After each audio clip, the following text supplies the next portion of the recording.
Okay, so every online class you have is probably going to have a discussion board. The reason instructors do discussion boards is because you're a bit disconnected in a online class as opposed to face-to-face.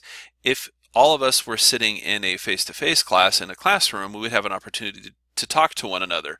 I could talk to you, you could talk to me, you could talk to your fellow classmates. And the online experience kind of cuts that part out. So we do our best to replicate that experience, and that's done in the discussion. So each week in our class, as you see, you'll have a discussion component. Let's click on week 1.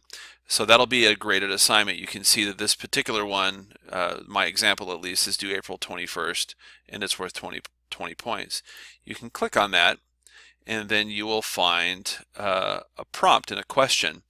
One of the things that you should know about up here in the right hand corner, we'll call this the shish kebab, or the shish kebab. There are those 3 little dots. If you click on that, you can see the rubric. What a rubric is how I'm going to grade you for that assignment. 20 points means you're being proactive. Your responses goes beyond simply answering the prompt. It attempts to stimulate further discussion or thought and discussion. 15 points, response provides most of the content required by the prompt, but does not require further analysis of the subject. 10 points, response provides obvious information without further analysis of the concept, lacks a little depth of knowledge or reason. 5, response does not accurately address the prompt. You're rambling and or without consistency. And 0 just means you pretty much didn't respond to anything.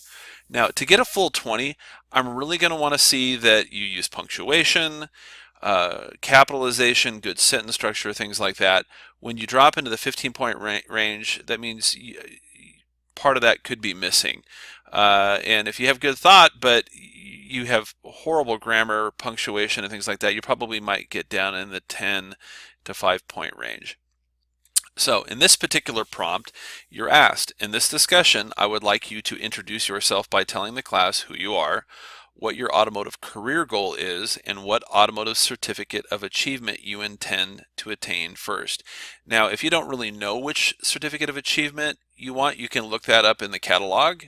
We currently have 6 certificate of achievements, with more coming for the automotive department, so you can kind of figure out which one you think you might be interested in achieving. After you have posted and before the discussion due date, respond to a classmate that has a similar goal and find out when they will be completing their educational goal. This is basically just to strike up a conversation.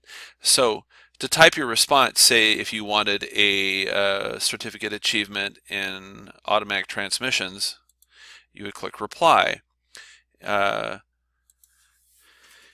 And you would type all of your information in there. I'm not going to type it right now, but let's say I would like to get a certificate of achievement in automotive transmissions. I've been looking to do this for a long time, whatever it is that you want to do, and then you hit post reply. So I want a certificate. Obviously, that's yours is going to be more than that. You're going to post reply, and it's going to be there. I want a certificate, and it says test student. That's who I'm in there. And you are now subscribed to that. So every time there's a new post in there, you'll get that. And when somebody else comes in, like say you're not the test student, you're student A, you hit reply, and you can click on the reply, and you can type something like, I want that certificate too. Okay. Now I do not want your posts to be this small. I want them to be much longer. Your initial, and so there's your reply. Really what I'm looking for is about a paragraph when you post your initial response. That's about 4 to 5 sentences. I want it to be thorough. I want it to be complete.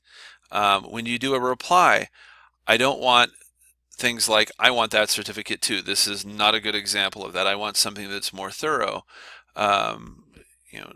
Maybe open the discussion and talk about when they started.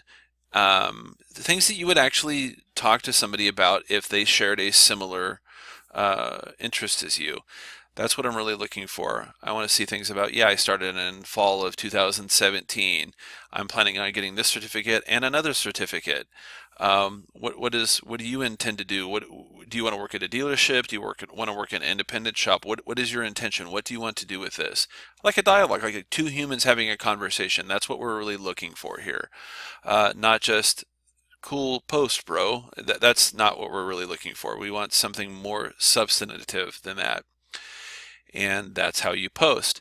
I'll come through, and if you post your initial post where you tell me all of these things and you reply to a student, that is the minimum to get a 20 point, the 20 points possible. If you only post, and it's fantastic, but you don't reply to another student, you're only going to get 10 points up here. You're not going to get the full 20.